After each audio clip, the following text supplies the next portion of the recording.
Now it's time for Ask Dr. Love with Dr. Jamie Turndorf, the #1 relationship advice radio show in the U.S. Hello, everybody, and welcome to Ask Dr. Love. It's my pleasure to be with you again this week. So today we're talking about whether you might be missing the signs of spirit presence in your life. And if you've been following me for a while, you know that reconnecting with loved ones in spirit is the key to overcoming grief. And in fact, my work for the past 40 years has focused on helping you use your current relationship to heal the old scars that you suffered during childhood. I call childhood the deformative years, and that's not a joke. And for most of my professional life, I focused on resolving conflicts with those close to us. And when my husband left his body and I discovered we don't die, I realized that our relationships aren't meant to end with bodily death. Now, many people have unfinished business with significant others in spirit, wounds that we suffered when we were young. Now, the transdimensional grief resolution method combines my conflict resolution methods with after-death communication.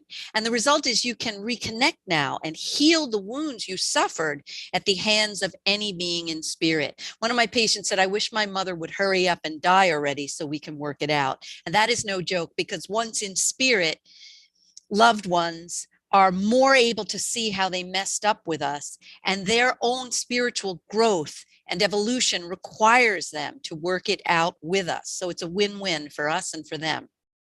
One of the primary ways that loved ones in spirit try to reconnect with us is by sending us signs. But what if you're missing the signs that your loved ones are sending you? Well, that's going to be really hard to reconnect. It's going to be like ships in the night, missed. So last week, I talked with you about how to overcome the false beliefs and inaccurate religious teachings that interfere with our reconnecting. Today, I want to focus on recognizing the signs that your loved ones in spirit are reaching out to you. So today, I'm going to give you an overview of the most common signs, including symbolic ADCs, that's short for after-death communications, physical sensations, unusual sense, temperature changes, electronic and animal manifestations, coins, visual apparitions and specters, thought induction, mind melding, that's one and the same, and communicating through humans and animals, and of course, numeric repetition. And then after I get done with this topic, I'm going to answer the questions that you submitted to me at AskDrLove.com. I always love hearing from you, and I love to answer your questions. So let's get on to recognizing the signs that your loved ones in spirit are trying to reach out to you, and also even your hated ones in spirit, they're trying too. So when we're speaking about spirit signs, it's important to know that spirits often use props from the material world to offer signs of their presence.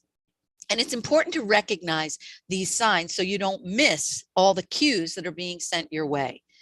Now, if you're familiar with the transdimensional grief resolution method for healing grief, you know that the cornerstone of my method is a technique that I developed called dialoguing with the departed, which consists of speaking back and forth with those in spirit to heal unfinished business and obtain guidance. So signs are not the same thing as a direct dialogue. Signs are static in the sense that your loved one drops a sign on you and you hopefully witness the sign. Receiving signs is a one-way form of communication. It isn't the same thing, obviously, as a dialogue, but I do want to show you a little bit about how you can engage in back and forth conversations with the help of signs. And I also show you how to use what I call earthly props, like animate and inanimate props, to facilitate a nonverbal back and forth exchange.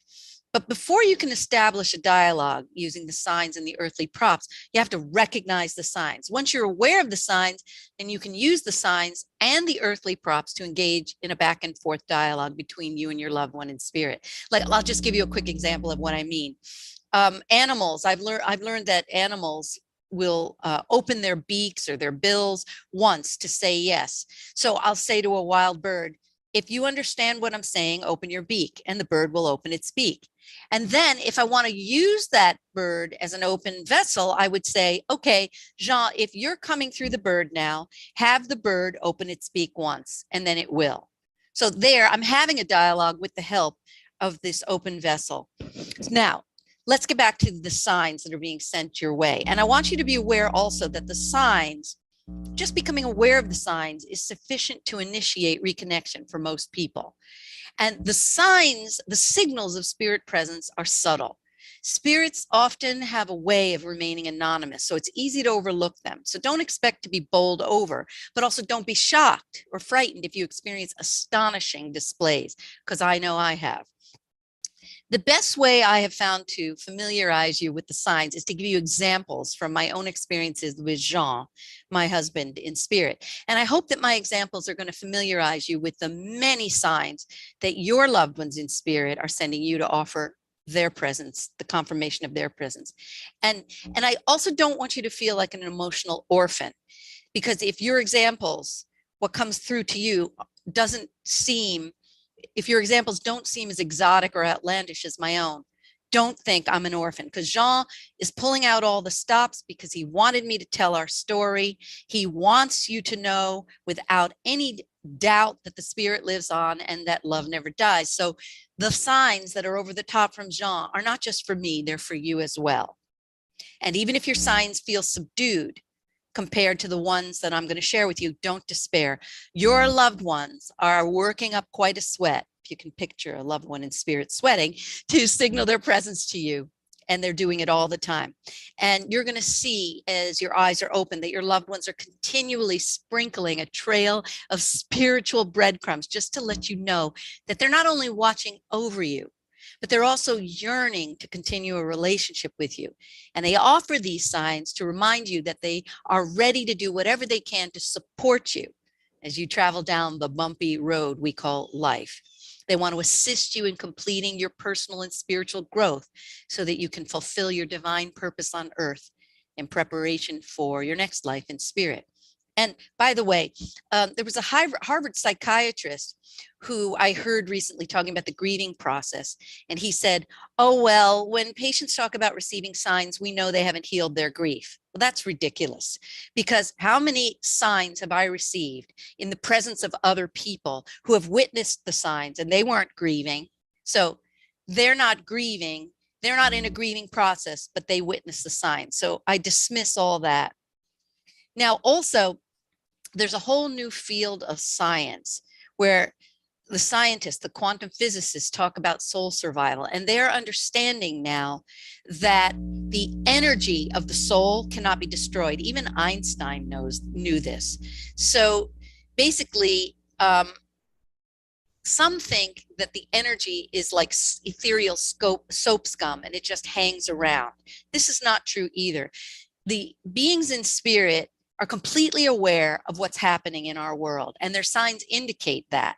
So, and remember also, when a loved one is no longer confined to the limitations of the physical body, the soul is free to soar, and they're pure energy. And that means they can influence our material world in amazing ways that defy time and space and gravity and laws of science. The ways that spirit can influence our world, they're infinite. So let's jump in here. Let's talk about symbolic ADCs, after-death communications. Spirit beings often use a symbol to represent their presence that's meaningful to you. So Jean often has talked to me through chipmunks, birds, rabbits. The father of one of my patients uses the Cooper's hawk, which was a bird that signified his strong essence, and he favored Cooper's hawks. Butterflies and feathers are a common form of symbolic communication. One day, soon after Jean left his body, I was driving and I was really missing him. And I pulled over and a butterfly landed right on my windshield, and it stayed with me as I drove home. Another day, I gave a talk. The first public talk where I told my story and my reconnection with Jean. And I was leaving the building after my speech in the company of the pastor who arranged the event. We got lost and we ended up at a dead end corridor. And at the end of the corridor, I was absolutely flabbergasted. There was a Vassar poster with an etching called "The Three Trees." I was absolutely flabbergasted. Jean's family coat of arms was called Les Trois Arbres, which is the three trees in French. And then as I walked to my car, a butterfly fluttered beside me.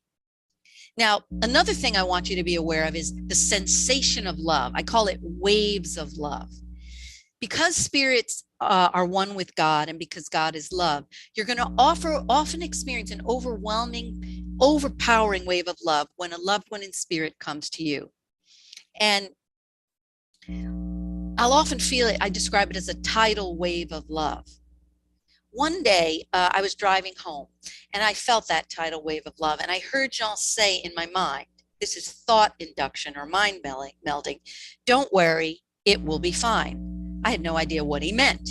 A second later, I pulled into my driveway. I put the key in the front door and the key wouldn't turn.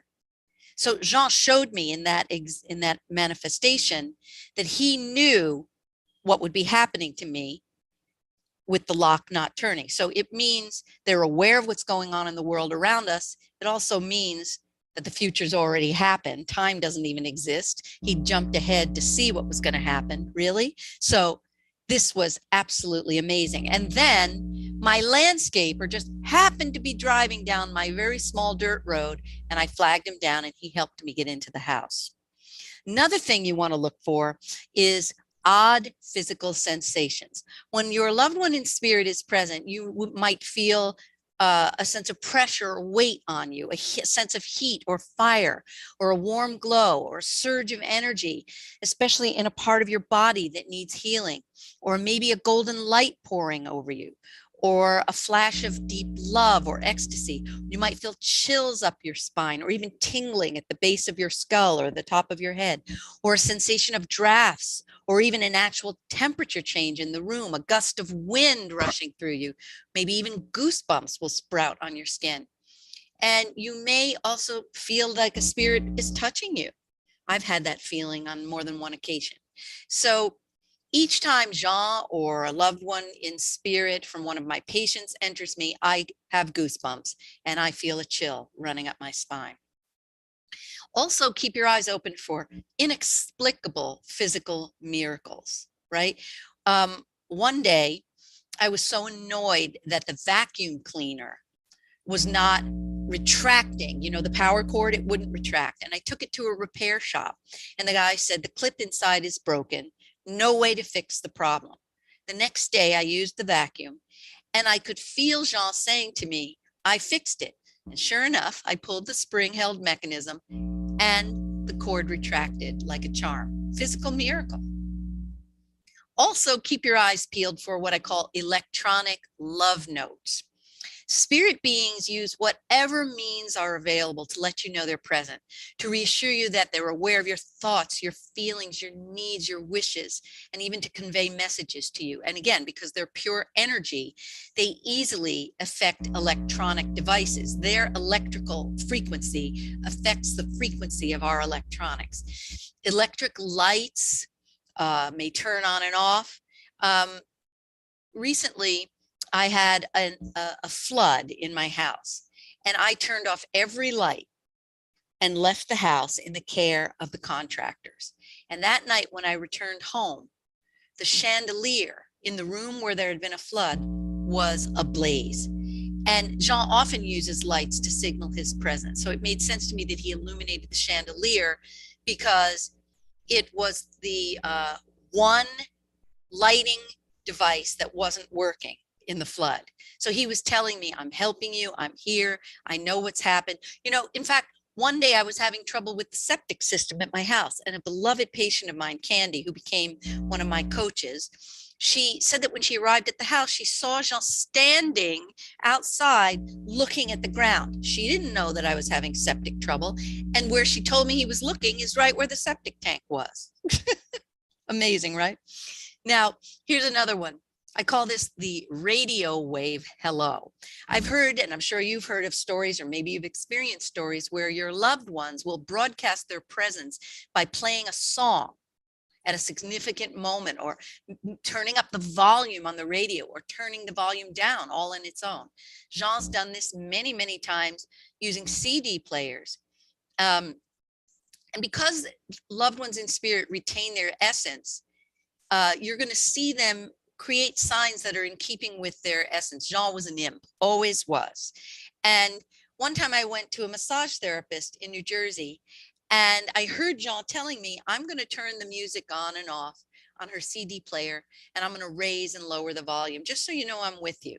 And he does this every time I see her until we're both cracking up. And of course, this never happens to her CD player with anyone but me. Now, another series of signs I call pennies from heaven. Spirit beings can materialize objects out of thin air to signal their presence. This is called an apport. And believe it or not, this was the 6-year anniversary of Jean's passing. And I was speaking with a patient named Kyla. And I said to her, you know, this is the anniversary week of Jean's bodily departure. And he continues to send me coins that were minted in the year we were married. And as soon as I said this, Kyla blinked and she said, you know, I almost forgot. The other day I was in the middle of my room when a coin appeared out of thin air and landed inside my boot. And something told me it was meant for you. So I just kept it there. So she stood up, tipped her boot over, and handed me the coin. And at that moment, I heard Jean say, you'll see, it was minted in 2006, the year that I left my body. She handed me the coin. I grabbed my glasses.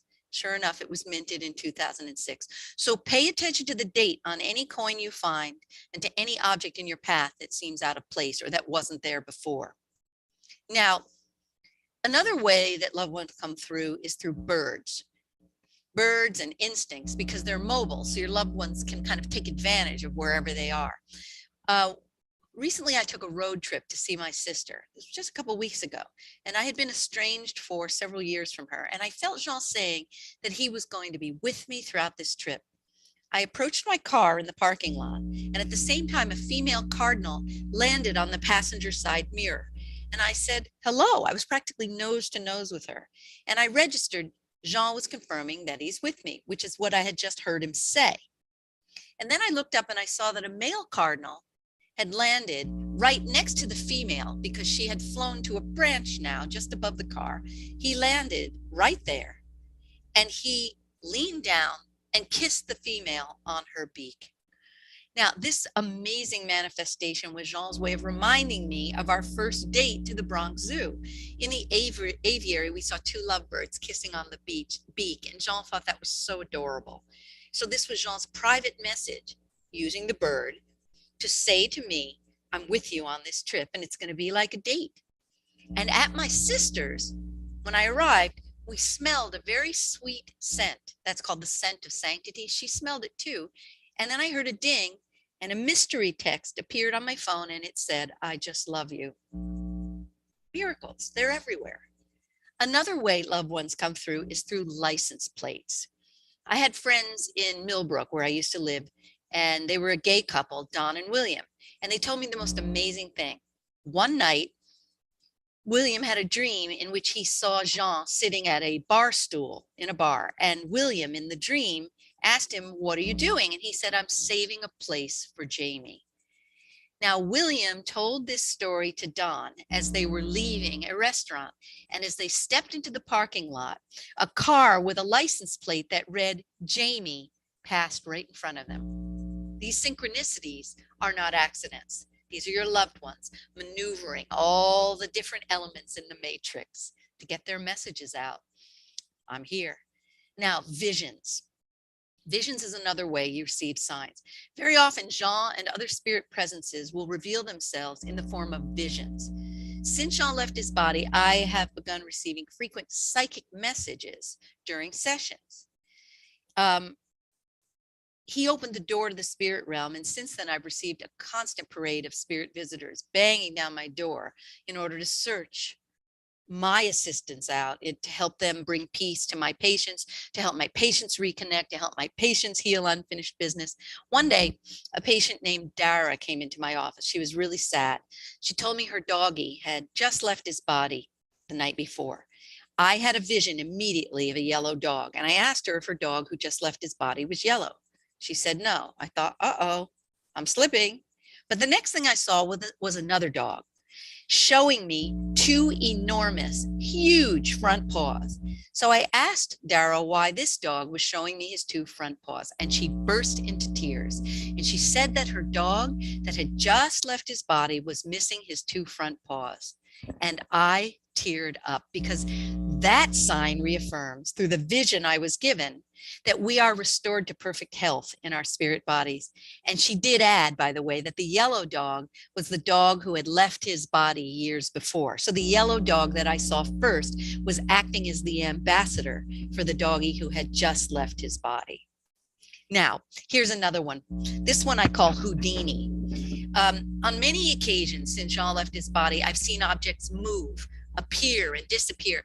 One day I was so aggravated over this wooden swing, which I stopped using. It was hanging on a tree because I just didn't want to, have the ticks that were in the grass, get on my skin. So the gardener must have wrapped the ropes around the limb of the tree. And I didn't like the way it looked, but I didn't want to go out there and free it and possibly pick up another tick. So right before my eyes, I saw the swing literally unwrap and fall free. So this again shows that loved ones in spirit are aware of your feelings, and he answered my wish without my even having to ask. Now, another sign is thought induction. And I've given you a few examples here and there of thought induction, but here's one where I took my first trip to Florida for a vacation, and I heard Jean say to me through thought induction or mind melding, even though the plane is oversold, this seat that's empty next to you will remain empty the whole trip because I'm sitting next to you. And that's exactly what happened. He was next to me. The woman who was by my side ended up talking to me, the one who was on the one seat over. Her name was the same name as Jean's family in France. Isn't that amazing? And then also the use of open vessels. I've given you some examples. They'll use animals, domestic and wild, to let you know they're here. The first trip I took to Florida, a bug whizzed past my window, made a U-turn, landed on my window, and I looked. It was 2 birds mated in flight. So Jean was using those bugs as open vessels to communicate his presence and saying to me, I'm here. I'm here with you. We're mated for life. Let's take a quick break. I'll give you a couple of more examples of how your spirits come through, and then we'll get on to your questions. Be back in a moment. Are you a business looking to expand across the USA? Ask Dr. Love broadcasts in 5 of the top 10 U.S. radio markets, reaching 40 million listeners, offering you a unique opportunity to reach out to almost every adult listening group for a surprisingly reasonable rate. Everyone is concerned about their relationships. There is no other radio relationship advice show presented anywhere else in the USA. By advertising on Ask Dr. Love, your company can reach an audience that no other show touches. Visit AskDrLove.com and fill out the contact form to get in on this tremendous opportunity. Fill out the contact form at AskDrLove.com right now and get all the details. Will it be your company that gets to take advantage and grow your business?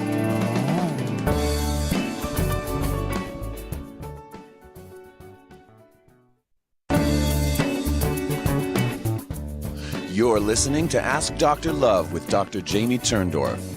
If your heart is still hurting over the bodily loss of your loved one, the reason is simple.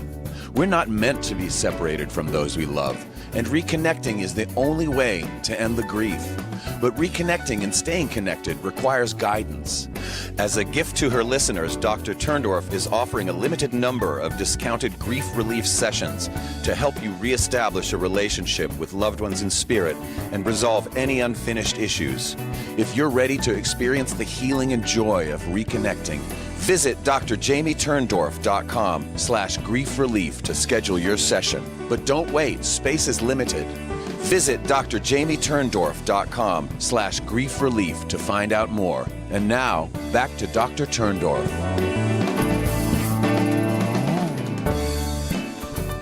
Welcome back to Ask Dr. Love. I'm Dr. Jamie Turndorf, and I'm talking with you about how to recognize the signs of loved ones in spirit in your life here on the earth plane.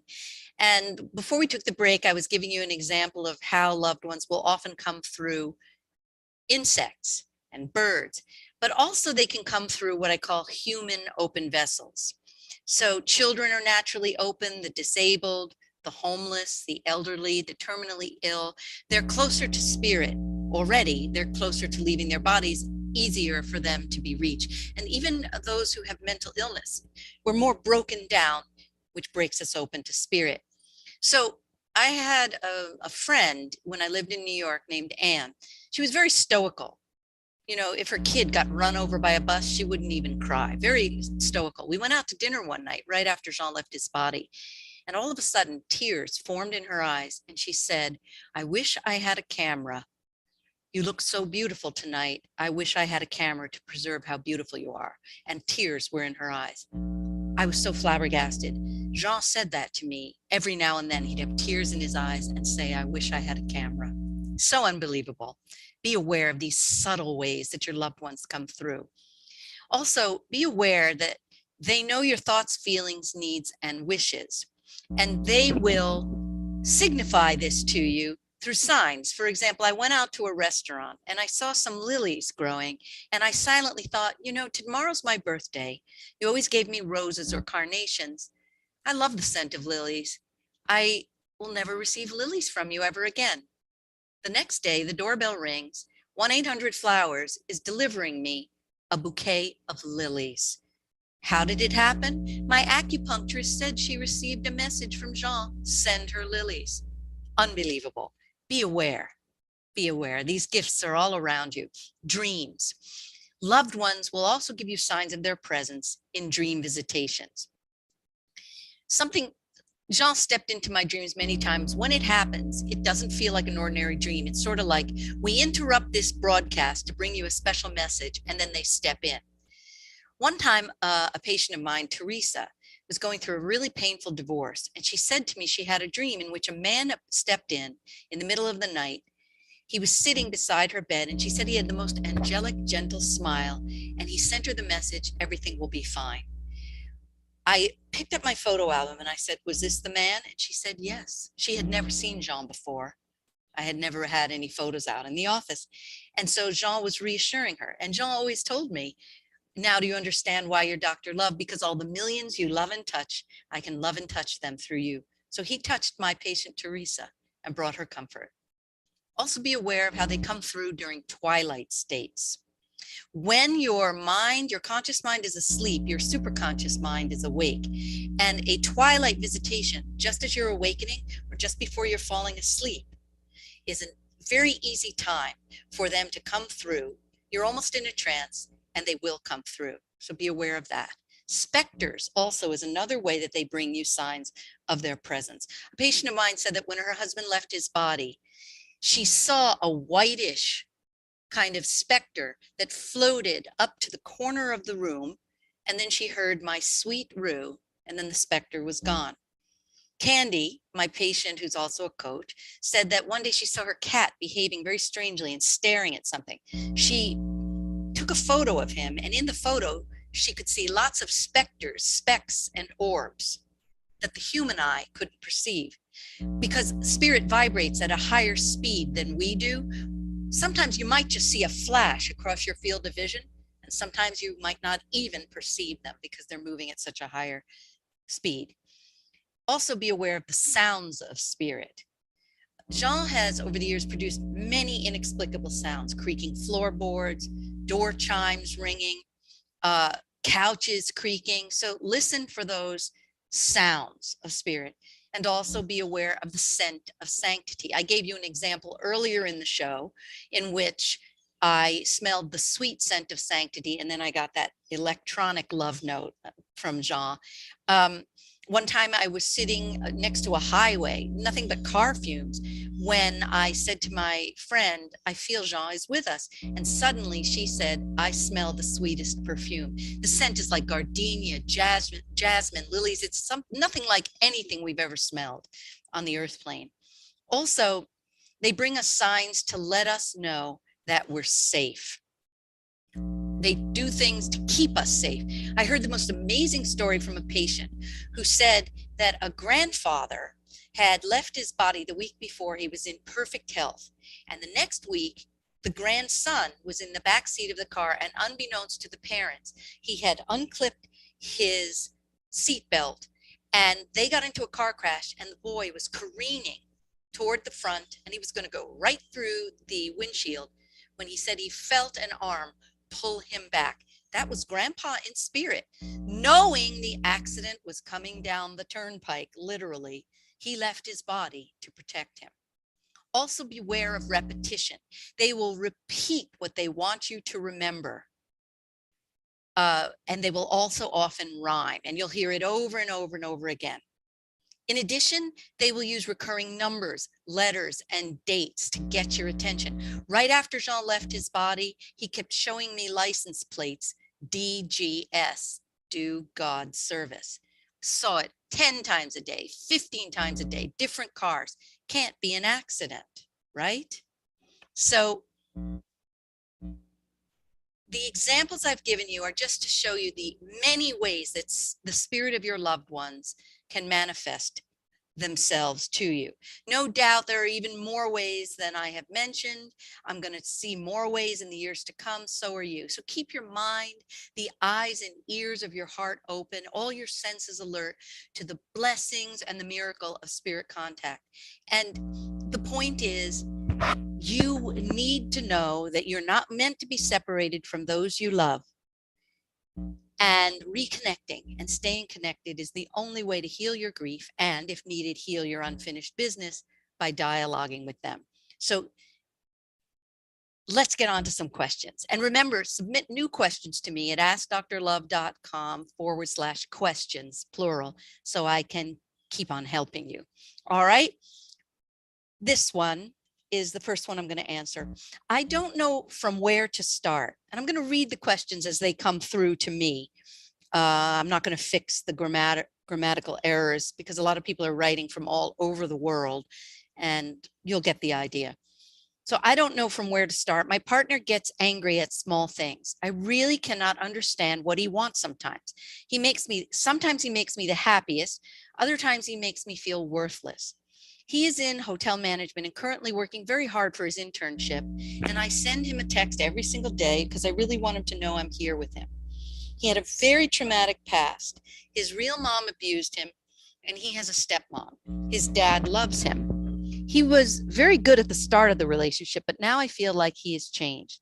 He's very scared to talk to me because he feels that I'm going to fight with him and leave him, and he gets jealous very fast. I really love him. All I want is his time.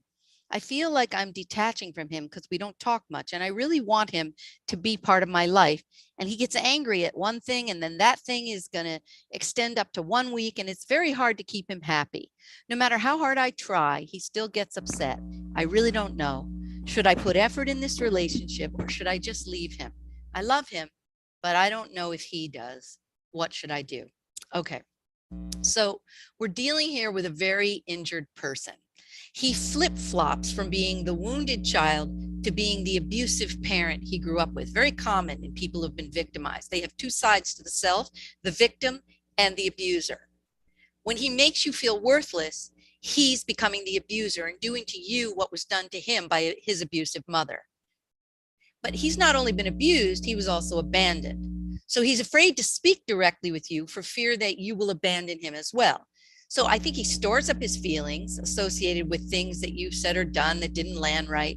The pain festers, and he goes into his wounded child place. And then the wounded child feels entitled to get his feelings out, and he blows up at you, which is the only way he knows how to behave and communicate. So he vacillates from victim to abuser.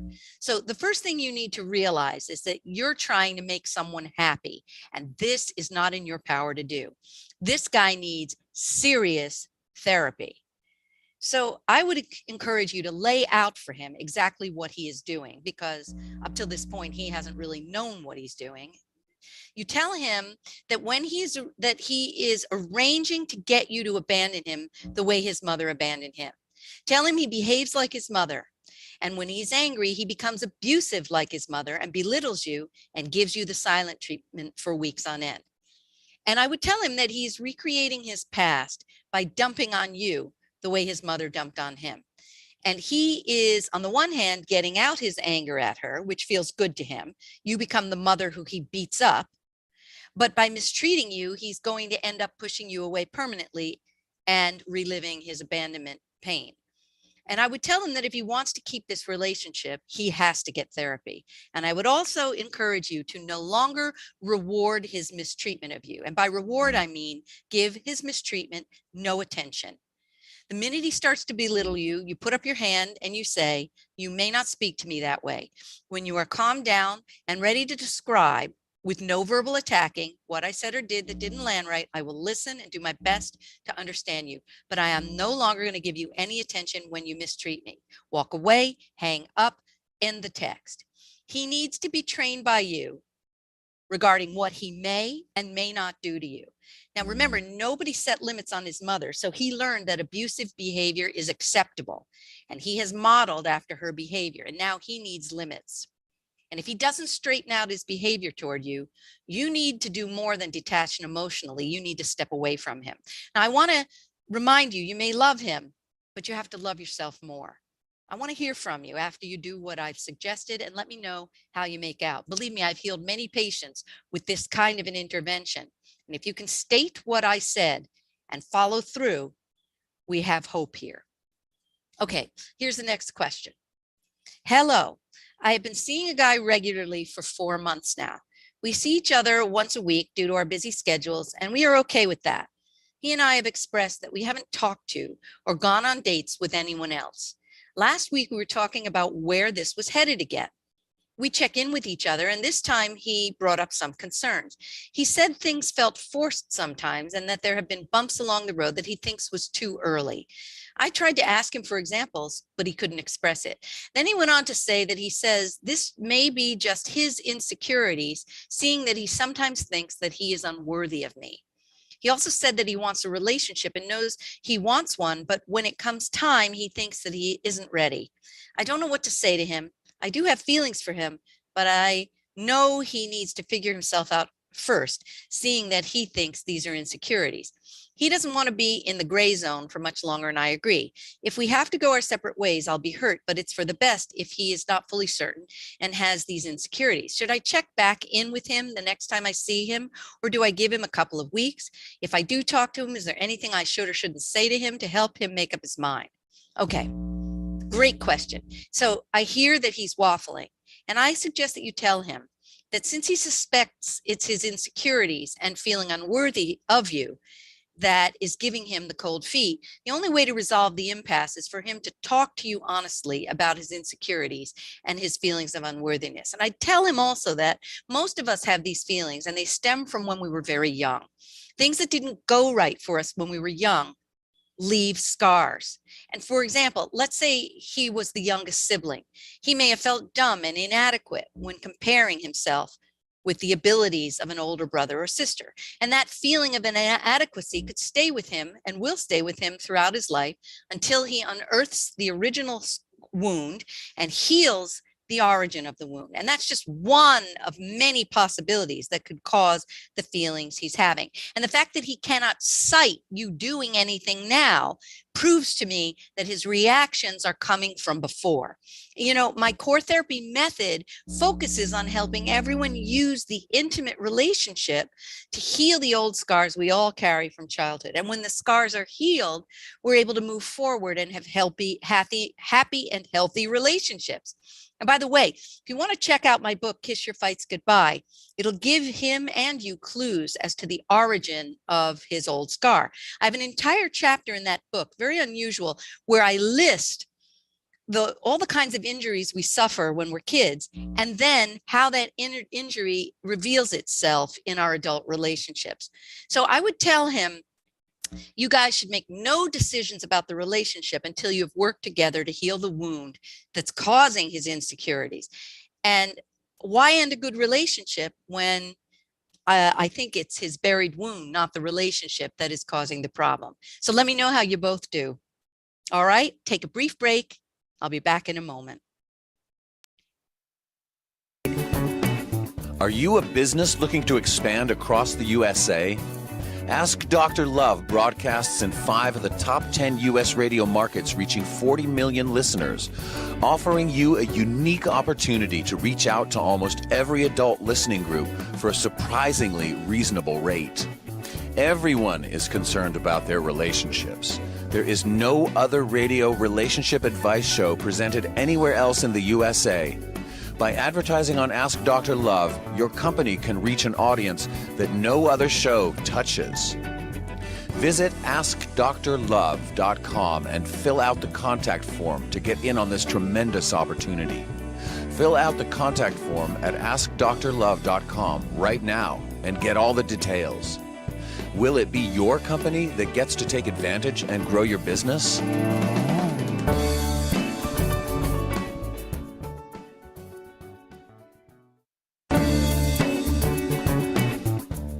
You're listening to Ask Dr. Love with Dr. Jamie Turndorf. If your heart is still hurting over the bodily loss of your loved one, the reason is simple. We're not meant to be separated from those we love, and reconnecting is the only way to end the grief. But reconnecting and staying connected requires guidance. As a gift to her listeners, Dr. Turndorf is offering a limited number of discounted grief relief sessions to help you reestablish a relationship with loved ones in spirit and resolve any unfinished issues. If you're ready to experience the healing and joy of reconnecting, visit drjamieturndorf.com/grief relief to schedule your session. But don't wait, space is limited. Visit drjamieturndorf.com/grief relief to find out more. And now, back to Dr. Turndorf.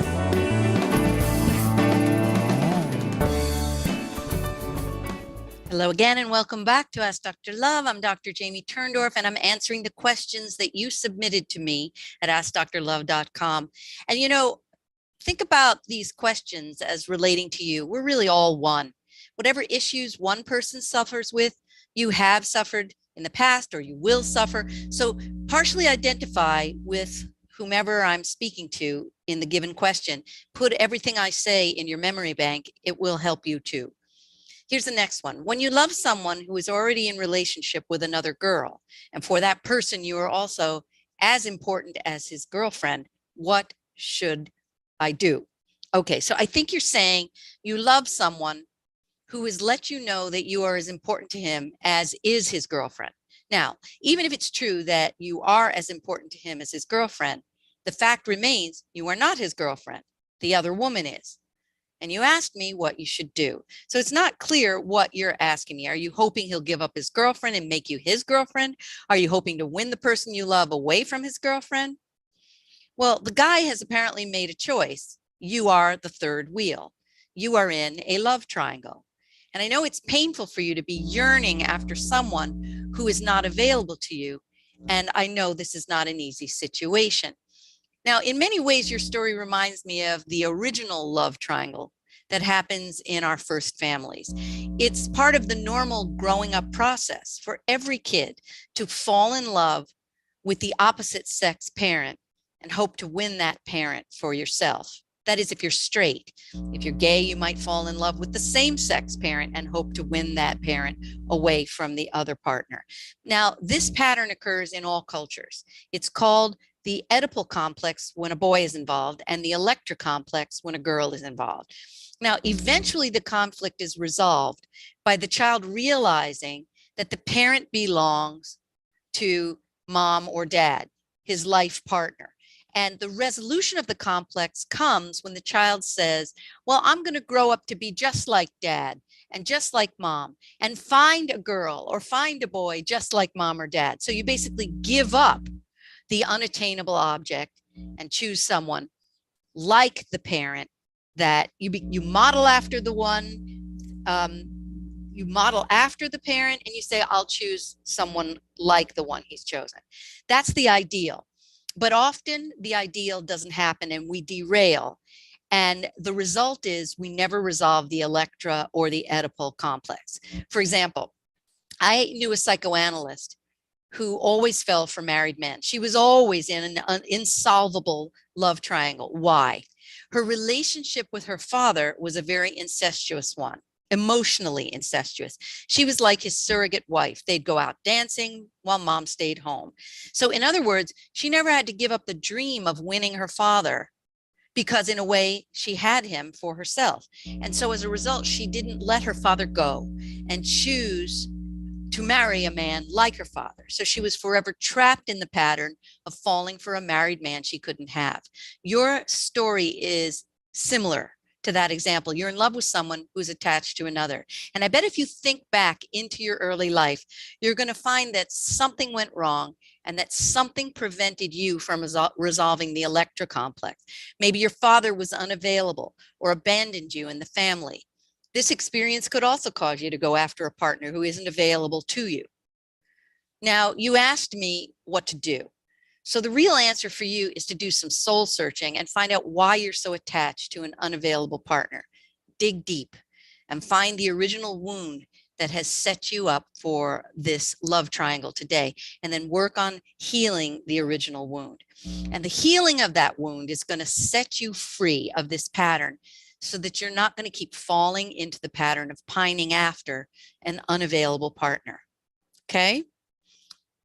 Moving along to the next question. This question, I have the subject here. I should have read you the subjects for the other questions. This is she my soulmate, or should I just let her go and forget about her? Hi, doctor. There is this girl. I met her in 2015, mid-April. I was not interested in her, but her friend, only to find out that she is dying in love with me. So I then shifted my attention to her. Well, little did I know, she was the prettiest girl. Why did I not notice her? I kept on asking myself. We decided to be in a relationship, a long distance relationship. We were both born 1998 March. She is on the 13th and I on the 30th. We understand each other a lot. I mean, we would spend 4 to 6 hours on a phone call since we were in a long distance relationship. So she decided to have sex with me around November 2015. Our relationship became so strong and we got to know each other a lot. 2016 mid-year, we broke up simply because I was the one who cheated on her. So we broke up, but did not lose communication with each other because we would talk about how life is going for each other. I would not talk about what was bothering me with my girlfriend, but I would rather tell my ex what's been bothering me. And I tell you, I would get better after that. So later in 2018, I tried my luck of winning her heart again, but she was not up for that. I don't know why. Perhaps she was seeing someone else. I did not give up. I kept on trying until I won her back 2019, February. It lasted for 8 months. It was a long distance relationship, but we did not feel that nor had a problem with it. But the problem was me. I was bottling with my personal family issues at some point. I would feel as if I am a burden on her, or the relationship is a burden. So I neglected her. I did not give her too much attention. I wanted to be alone because I felt like she did not understand my suffering nor my background. So I decided to block me to all social platforms. I did not mind that. In fact, it was a relief because I felt like my problems are decreasing. Later, 2019, around September, I came back to myself, and it was like I lost myself, and I decided to search for her on social platforms. Fortunately, she unblocked me, but she was not willing to get back with me. I thought it's over between us, so I tried to forget about her and not to bother her again. I told myself this: if we are meant to be together, she will come back by herself, and she did. 2021 April, it was at midnight. I was with my other girlfriend. I received a text from her on the social platforms. It was her. While my girlfriend is asleep, we were chatting. She told me that she was in a serious relationship with a guy, and apparently the guy asked for marriage for her, but she said no. She said no simply because on that night she told me that she does not see herself with anyone else other than me. She said she wants her lover back, meaning me. I was not honest with her. I told her that I did not have a girlfriend. We decided to get back again, but mind you, now I'm seeing two ladies, and that is not my style. So I decided to dump the one of 2015. I mean, she is away from me, and I last saw her in 2016. That was me convincing myself, forgetting that I once said, if we are meant to be together, she will come back by herself. It was on the 25th of May, 2021, when I dumped her.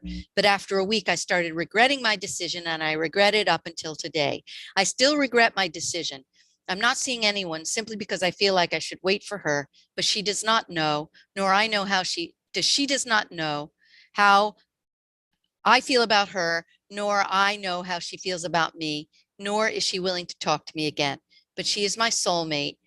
Should I let her go or forget about her? Okay. Your story is so distressing to read. Now, I get that you're young, and if my math is right, you're only about 24, and that is, of course, a young age to settle down. But I'm still concerned that you treat women like disposable objects. You do not treat women like people with feelings, like you have no capacity to understand, gee, why does she feel this way? Gee, I wonder why she wouldn't take me back. You wanted this woman who you think is your soulmate, but you changed your mind and you dumped her for another woman. Then you cheated on the woman you were with. You dumped your girlfriend. You two-timed both of the women. Then you got the one you wanted back, and then you dumped her. So when you have what you think you want, you destroy that relationship. You only seem to want what you don't have. And so again, I'm not surprised that your ex won't take you back. Why should she?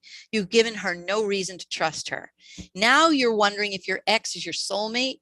Well, what you need to be doing is serious soul searching to figure out why you behave the way you do. You have no business being in a relationship with anyone until you straighten yourself out. You're like a loaded weapon doing damage to other people. You need to identify who treated you or your parent with such careless disregard during your formative years. That is, did you watch your parents treat each other this way with complete disregard, treating each other like objects, no consideration for each other's feelings? Or did one or both of your parents treat you this way? Whoever that is trained you to dump on the women you're with. You're doing what you experienced or witnessed. Were you pulled in and then dropped? Did your parents pull each other in and drop each other? Something is seriously broken inside you, and you need to locate the origin of that wound and heal that wound. And the way to heal is to form a solid relationship with a therapist who will not dump you and who will encourage you to not quit therapy and the relationship until the healing is done. The bottom line is you need to heal yourself before you can even think about having a relationship. You don't even know what a soulmate is yet. Okay? Next question.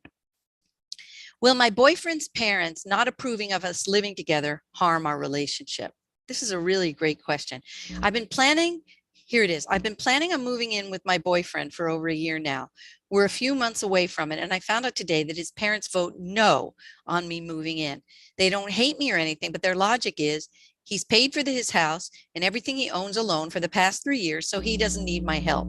Nothing about us living together is a matter of financial desperation. Yes, there will be financial benefits for both of us, but that is just a perk. I enjoy his company, and we both want the same things out of life and have discussed them at length. I'm also over at his house so much, it just makes sense. Will them not fully supporting our decision harm our relationship? Is it possible they could convince him to postpone moving? He's very close with his parents, which I find extremely attractive, but sometimes they tend to be a bit overbearing, and I don't want him caught in the middle either. I know I'm probably overthinking this, and in the end, it's our life, but any advice would be helpful. Isn't that an intelligent question? So it's wise that you're thinking ahead to what might happen if you go against his parents. His parents sound very mercenary. They don't seem to see beyond dollars and cents, and I can't imagine how limited their relationship is, because they obviously can't understand that you want to be together because you enjoy each other, not because you want to be roommates who live together to defray bills. I had the thought that they were worried that if you broke up, you would force him to sell the house and divide the proceeds. So have you asked your boyfriend how he feels about going against his parents' wishes? The real issue is with him. If he is dependent on his parents' approval, then he needs to work on himself and separate psychologically. If he is separated from them emotionally, then there will be no fallout to worry about. But if he still seeks their approval, then you have a much bigger issue than moving in together. And if this is true, he will always be seeking their approval, and they will always be driving a wedge in your relationship.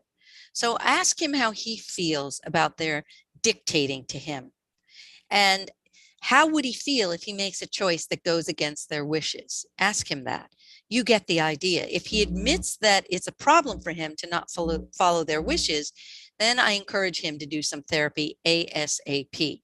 So I really want to hear how all this plays out, because I am really rooting for you. You sound absolutely lovely. Okay. Now, here's one. My girl is in love with someone else. So, hi, I hope you're well. I recently noticed my girlfriend of 11 months, when she sees someone, ex's lover's car, or similar with color gray or metallic blue, she looks with interest if it is him or not. She literally turns her head. I've confronted her and she told me I have to trust her. Is there reason to be concerned? Well, the fact that you ask says that you are already concerned. The fact that you feel concerned is something that needs to be evaluated. So apart from looking at cars that resemble her ex's ride, does she give you any reason to feel mistrust? If your answer is yes, then note the various things she says and does that make you doubt her fidelity, and then take a hard look at yourself. Do you tend to be an insecure or a jealous person in all your relationships? Have you been cheated on in the past? Did you grow up in a family where a parent cheated on your other parent? Do you choose partners who are not trustworthy?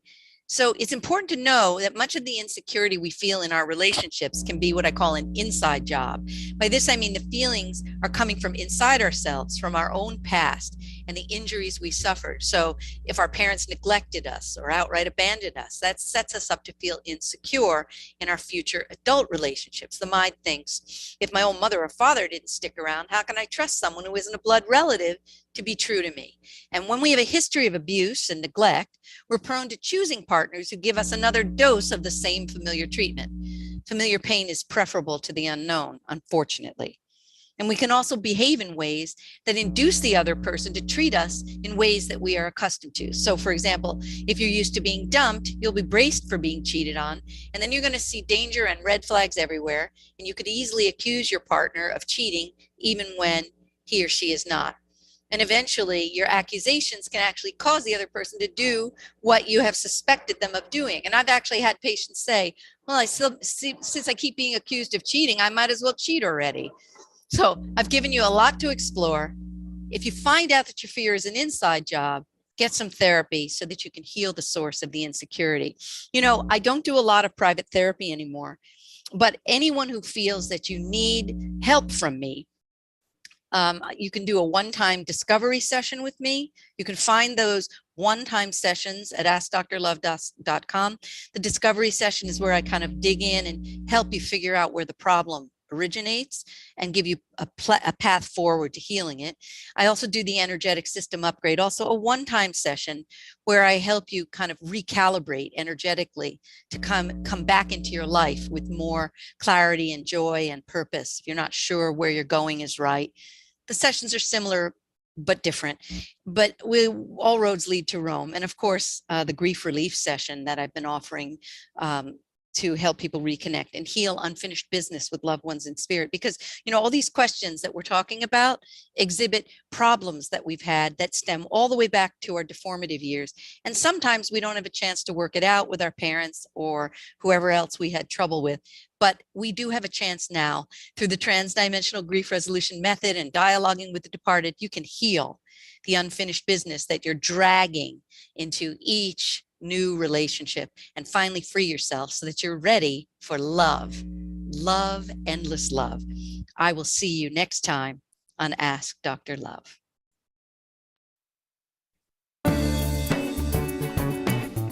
You've been listening to Ask Dr. Love with Dr. Jamie Turndorf. Sign up for Dr. Jamie's newsletter at askdrlove.com and receive her meditation audio that will guide you to open your heart and chill out during these stressful times.